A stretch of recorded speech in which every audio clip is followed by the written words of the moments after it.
with the open borders, so you have all these people funneling into the country, and so you have an erosion of confidence in our entire system because people are very aware of that, and the more people are let out of jail after they commit violent crimes, the more people are aware of that. And if you looked at the whole picture, all the things that are in play right now, particularly like with the open borders and giving people plane tickets and flying them to all these different cities, like if I was going to try to destroy the country, that's how I would do it. If I was going to try to destroy the country, I would radicalize the kids. I would give them the stupidest ideas and run them in their head. Boys can be girls. Girls can be boys. Boys can compete against girls in sports if they think they're a girl. Queers for Palestine, the death to the Jews, yell it out unironically on campuses. And to have the presidents of those colleges and universities defend it, which was wild. Completely. With cameras on them. Yeah. It shows how scared they are. It shows how afraid they are of actually calling out what is right and what is wrong. I think it also shows how they live in a bubble. And I don't think they interact with the real world. And I think when they did, the shock was probably it was probably horrifying to just to realize how most people feel about what they said. Yeah. Like, it's not harassment unless it's actionable. Like, Jeez. What the fuck are you saying? Exactly. You're saying death to the Jews, so you have to kill Jews, and then it's harassment. Exactly. Isn't that a little late? I was shocked, like everyone else, at not only their statements, but how every one of them sitting at that table on that day said almost the exact same thing. And knowing how much preparation, because when people come, I don't care who you are, but when you come and testify before Congress, you go through preparation. And if you're the president of an Ivy League university, you're going to have a whole team of people sitting there telling you, okay, well, here are the questions you should probably be prepared to answer. The question that Elise Stefanik asked was not outside of the realm of like, here's what the frequently asked questions would be. Yeah. And the fact that their answers were all the same and how they were smirking as they were giving that answer, I was very surprised by it. Maybe I shouldn't have been as surprised given what they're doing. I think we're sending our kids to cult camps. That's what I think.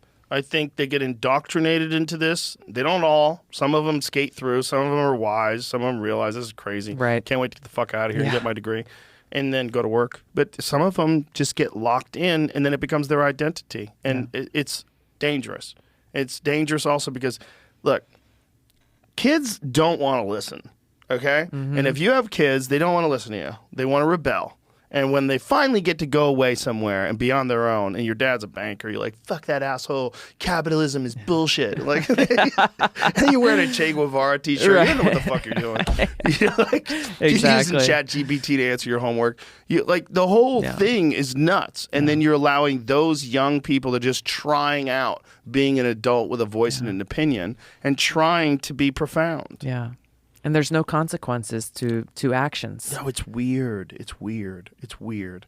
It's weird that people can't see it, and I'm glad that some people are pulling funding. Yeah. Like, there's a lot of people that are donors like, hey, fuck you. Like, this is crazy. Yeah. And so that's fortunate that there's some sort of a blowback. But, even that woman from Harvard, even though she was caught plagiarizing many times. Like, if you were a grad student, you got caught plagiarizing, that would be a wrap for you. But meanwhile, she keeps making the same amount of money. They just gave her a different job. Yeah. They didn't even fire her. No. The whole thing's crazy. It is. The whole thing's crazy. It's like, that's supposed to be Harvard. Yeah. It's supposed to be the smartest people amongst us. And when you heard that lady talk, you're like, hey, how did she get to the top? That seems bananas. It seems like you probably had some better choices. Like, was there any other considerations into how she got that gig? Exactly. The plagiarism doesn't freak you guys out? Right. Like, isn't that like opposed to everything that you stand for? Yes. Okay. Yeah. So what are you doing? You're not the best and the brightest anymore. You guys are doing nonsense. Right. This is a cult camp. You got a cult camp. You're indoctrinating people. And where are you getting your money? Like, and how much of that money is coming from China, and how much of the influence is coming from Russia? How much of the influence, like in the past, has shaped these people? So you have this system where academics go to school, they learn, they get indoctrinated, and they start teaching, and they never enter into the real world. And they make this cycle, and those are the people that keep indoctrinating more people, and now they're infesting these social media apps, and they're infesting all of these tech companies. And everybody else is like, what are you doing? Exactly. This is crazy. Yeah. But it's all coming from universities. It's coming from the kids that get indoctrinated in these ideologies.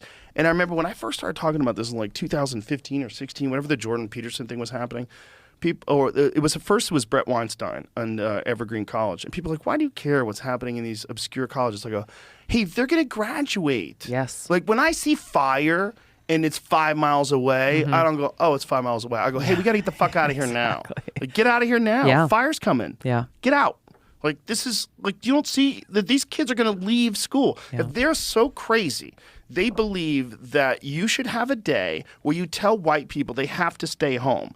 When it used to be that it was an appreciation of people of color. So they could take the day off and they would get paid. And you go, oh, I really miss Mike. You know, I really miss Tanya. It'd be great if she was here. And boy, it's hard not working with her, you know, and doing her job and my job at the same time. Yeah. No, okay. Yeah. That makes sense. But telling people, white people, they have to stay home and then threatening them with baseball bats if they don't, have people roaming the parking lot with bats. When I saw that, I was like, this is crazy.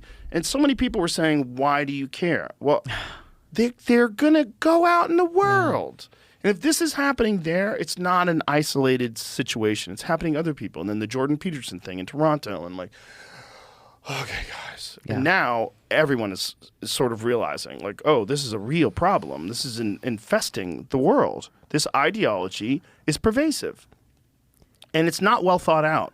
This is not just like fact-based, objective assessment, being kind and understanding and taking into account all the variables. Yeah. No, it's like a cult. Yeah. The problem is not everyone is seeing what's really happening. You still have the AOCs of the world and many people within the leadership of the Democratic Party who this is the direction we are headed. Yeah. And that's a very dangerous thing for so many reasons, but obviously because they're in a position of power and how they're using that power and how they're undermining the rule of law and choosing, again, who gets to speak freely and who gets to go and do whatever they want, break the law, disturb the peace, acts of violence, because what you think that their cause is justified. Right. But meanwhile, others who would do the very same thing be charged with a crime.